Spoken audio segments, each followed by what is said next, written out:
with Kim Chu. Sobrang favorite ko yon yung nung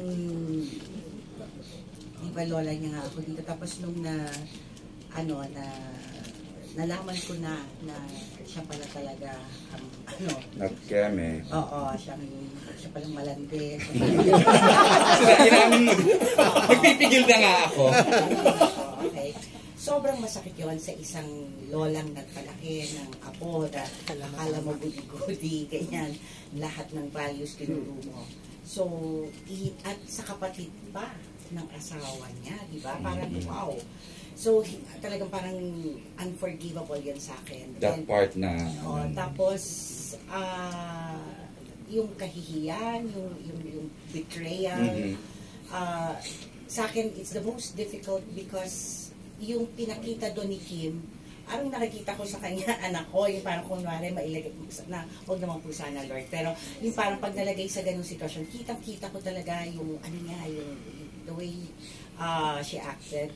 Sobrang totoo na yun, naibigay ko rin isang makatotohanan. Difficult pero nakarelate ka, siyempre, di ba? Nakarelate at sobrang it became so truthful to me. Correct.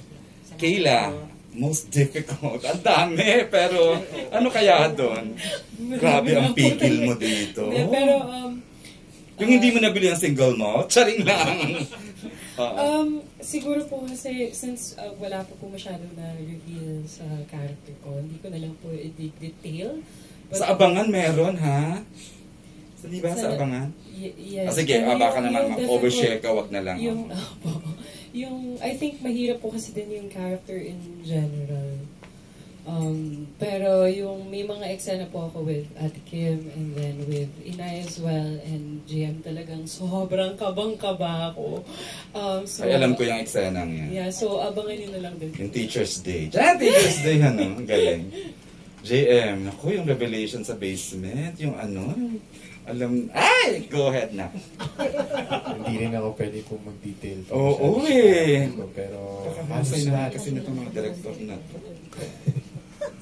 Halos lahat ng scenes exhausting po sa akin, emotionally, physically, mentally. Pinipilabutan ako as we speak. Galing talaga. Ayun, actually, dama ko pa yung pagod na ngayon. Diba? Ang hirap magpagpag. Siguro yun yung isa sa mga kailangan ko pang pag-aralan kung paano pumalas agad. Ayun. Nanunood pa sa akin. Antayin lang natin sa October 5. Pero grabe, JM, with the 2 episodes that we've seen, grabe yung nuances mo. Consistent na. True. Kimi, ang daming mahirap, pero can you share a scene or two? Lahat. Ay, no! Please mag-subscribe na kayo sa Prime Video. Para malaman nyo, bitch. Pero lahat po talaga, lahat po ng ito ay mahirap po para sa akin dahil una, kinukontra ko pa yung role ko dito. Kalaban ko yung sarili kong dignidad sa pinaglalaban ng karakter ko. So, kalaban ko yung sarili ko. So, parang syempre kailangan kong maniwala sa ginagawa ni Juliana. Kailangan kong paniwalaan. Si Kim Chu kailangan maniwala kay Juliana. Si Kim Chu kailangan niya maniwala kay Juliana kung God, bakit siya naging ganun. Dynamic ka dito. Opo, parang kami, opposite beliefs. Pero, at the end of the day, I'm an actor and then kailangan ko itong gampanan and kailangan maniwala yung mga tao sa pinapanood nila. Na sana matanggal nila yung si Kim Chu at Juliana ay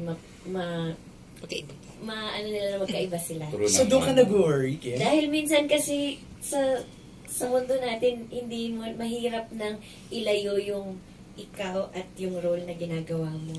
So, minsan nakakalimutan ng mga fans natin or ng mga tao na actor and actress kami, isa sa mga trabaho namin na mag-deliver ng ibang pagkatao bukod sa sarili namin pagkatao. Grabe yung director nyo dito, Kim. Ay, sobra po. Did a great job. Yeah, direct. Dalawang mahuhusay na director namin.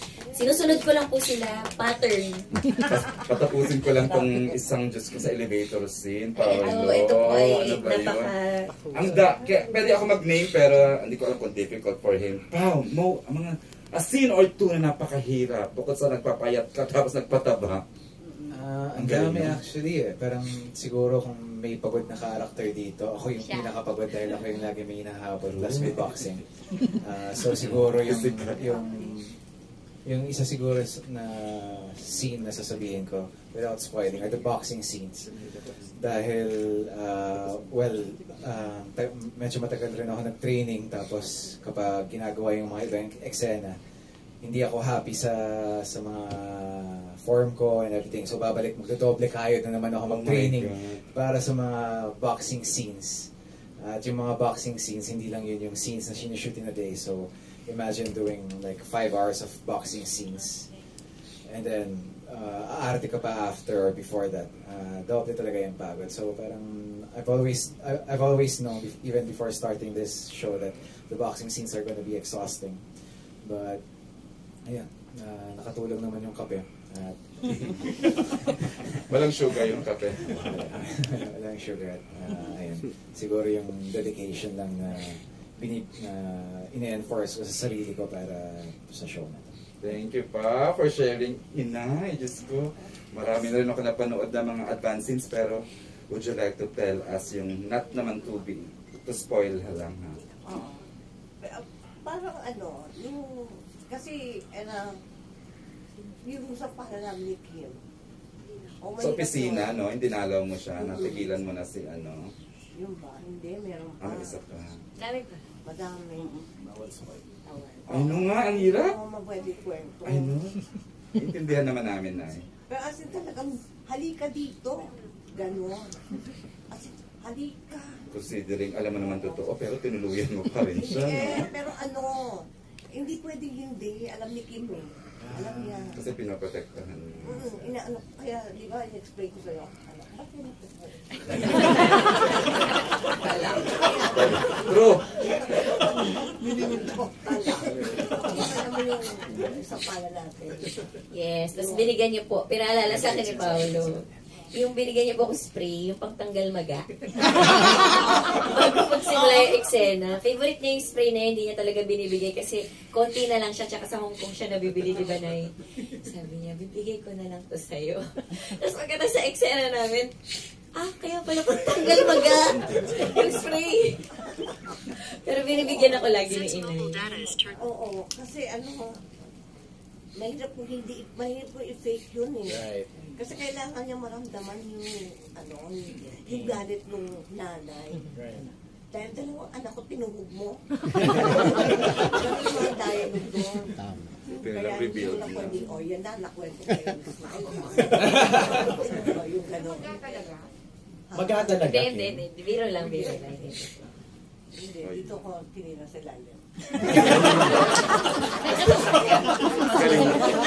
I love it, Ate Maricel. I love it. Sa ilalim pala pinuruhan. Para naman sa lunang panga. May parang yung molars ka. Okay pa naman. Okay, thank you.